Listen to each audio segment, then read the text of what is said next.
গোসলের পানিতে লবণ মিশিয়ে গোসল করলে যেই 5টি রোগ ভালো হয়ে যায় জানলে আপনি অবাক হয়ে যাবেন। সম্মানিত প্রিয় ভাই বোনেরা, আমাদের দৈনন্দিন জীবনে এমন কিছু সহজ ও প্রাকৃতিক পদ্ধতি আছে যা শরীরের জন্য অনেক উপকারী। অনেকেই জানেন না যে গোসলের পানিতে সামান্য লবণ মিশিয়ে গোসল করা শরীরের জন্য কতটা উপকারী।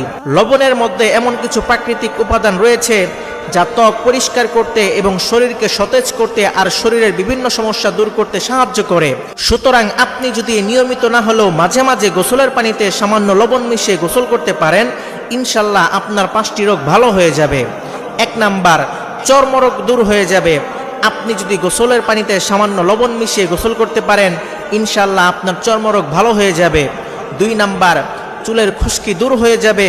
যাদের মাথায় কিংবা চুলে সমস্যা আছে, আপনি যদি গোসলের পানিতে সামান্য লবণ মিশিয়ে গোসল করতে পারেন, ইনশাআল্লাহ আপনার চুলের খুশকি এমনকি সকল মাথার সমস্যা দূর হয়ে যাবে। 3 নাম্বার, ঘাড় ব্যথা, শরীর ব্যথা কমে যাবে।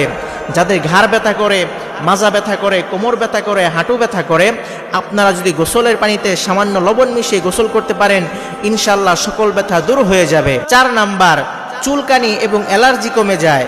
যাদের শরীরে চুলকানি অথবা অ্যালার্জি আছে, আপনারা যদি গোসলের পানিতে সামান্য লবণ মিশিয়ে গোসল করতে পারেন, ইনশাআল্লাহ চুলকানি এবং অ্যালার্জি দূর হয়ে যাবে। 5 নাম্বার, ত্বক ভালো এবং সুস্থ থাকবে।